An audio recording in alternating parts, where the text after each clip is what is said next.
Going just a tad country, a forgotten 45 from the fall of 1972. Some of you might remember this record was not a huge hit though. Billboard's Hot 100 of November, I believe the date was November 4th, 1972. And to give you some perspective, give you a few of the big hits that you remember from that fall, I Can See Clearly Now by Johnny Nash at number 1, Nights in White Satin by the Moody Blues at number 2, a song that originally came out in England back in 1968, went to number 18, 19 in Britain, re-released here in the States in 1972 and became a massive hit. Freddie's Dad by Curtis Mayfield, formerly of The Impressions, at number 4, Burning Love by The King at number 5, Banned by Michael Jackson at number 10, and Listen to the Music, the Doobie Brothers' debut hit at number 11. But the song I want to talk to you about at number 49 is dropping. I'll get into the chart stuff in just a minute. Gladstone, A Piece of Paper. Gladstone, the point person in Gladstone, a guy named Mike Rabin, R-A-B-O-N. Mike Rabin was the lead guitar player of Five Americans. Five Americans had that hit, I See the Light, in 1966, and there was Western Union, spring of 1967, one of the best records of the 60s. And then one of my favorite records by Five Americans came out after that, Sound of Love. Fit the summer of 67, the summer of love vibe.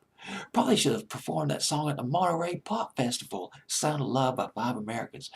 But by the late 60s, maybe around the early 70s, Five Americans went their own separate ways.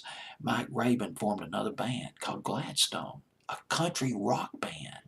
They put out an album in 1972 based in Texas, Tyler, Texas, and A Piece of Paper came off that album.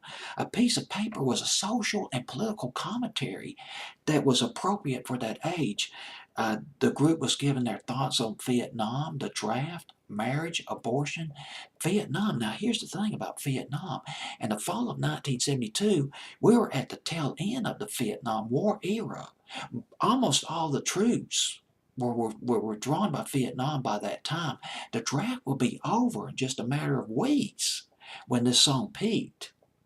But the Christmas bombings was just a month away when this song peaked. It was on the charts. And they commented on marriage, on abortion, and on abortion, Roe versus Wade, just over the horizon in 1973.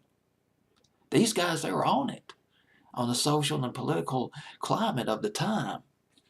And all you need, whether a decree was moral or maybe immoral, whatever, or immoral, all you need was a signed piece of paper to make it happen, to make it just bedrock. So there you have it, piece of paper. Philosophical record. It almost made top 40. It came close. It peaked at number 45 on Billboard's Hot 100. And down to number 49 from 45. But get this, despite the fact that the song did not make top 40, it was on Billboard's Hot 100 for 11 weeks. Some of the stations played this record, including, if I remember correctly, WBAM from Montgomery, Alabama, about an hour and a half away from here. Could just barely pick them up here in Tuscaloosa, but they were 50,000 watts. And they were playing this song. WHHY Montgomery might have been playing it too. Playing this song before, well, WBAM playing this song before they actually went country, so it's kind of interesting. But anyway, Piece of Paper by Gladstone, Mike Rabin.